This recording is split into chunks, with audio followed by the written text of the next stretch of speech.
বন্ধুরা, ঠাকুরের জন্য বিশেষ ভোগ রান্না করা হচ্ছে চিনি ছাড়া, শুধু দুধ ও গোবিন্দভোগ চাল দিয়ে এই চড়ুটা রান্না করা হচ্ছে। রান্না হলে এর সঙ্গে আমরা আরও কিছু ফল মিষ্টির আয়োজন করেছি। শালগ্রাম শিলা বাড়িতে পাঠিয়ে দেব। বন্ধুরা, পূজা হবে আর একটু খিচুড়ি হবে না, ভাজা হবে না, তা তো হয় না। সেই কারণে আমরা পূজা শেষে বেগুন ও মিষ্টি কুমড়া ভাজি করব। আর এখানে কিছু শুকনো ফলও আছে এবং অন্যান্য ফলও একটু আমি সিদ্ধ করে নিয়েছি। চাটনি তৈরি করব, টমেটোর চাটনি।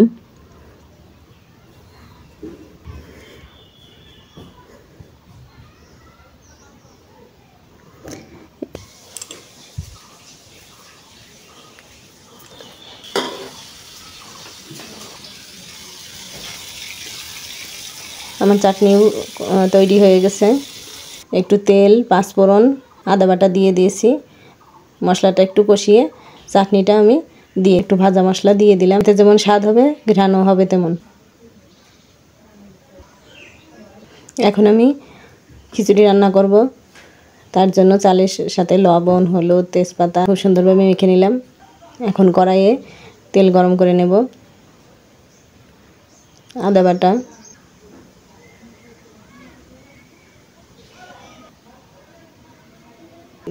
একটু গরম মশলা, ফোড়ন দিয়ে চালগুলো দিয়ে দিলাম। এখন কিছু সময় ধরে চালটা আমি কষিয়ে নেব, খুব সুন্দরভাবে কষাতে থাকব। এখন ডাল দিয়ে দিচ্ছি, সোনামুগ ডাল। এখন নেড়ে চেড়ে আমি মিশিয়ে নেব। দিয়ে দিচ্ছি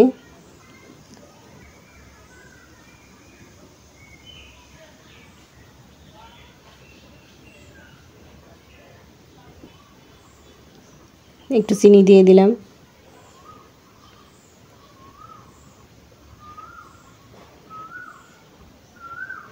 বন্ধুরা, আমি দমে কিছুক্ষণ ঢেকে রেখেছিলাম। খিচুড়িটা আমার তৈরি হয়ে গেছে, সুন্দরভাবে ফুটেও গিয়েছে। করেছি, খুব সুন্দর হয়েছে।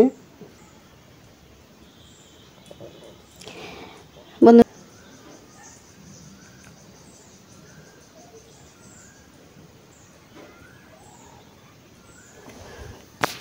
আমার শ্বশুরবাড়িতে 3 দিন ব্যাপী এই পূজা অনুষ্ঠানটা, আর এবারের আয়োজনে আমরা এতটুকুই করতে পেরেছি। তা তোমাদের কাছে কেমন লাগলো অবশ্যই জানিও।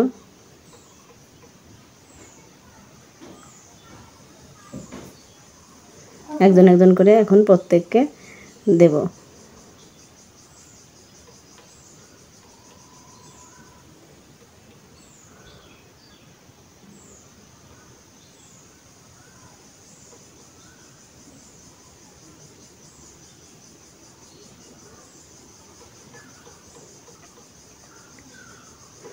দেখো, সবাই দাঁড়িয়ে আছে।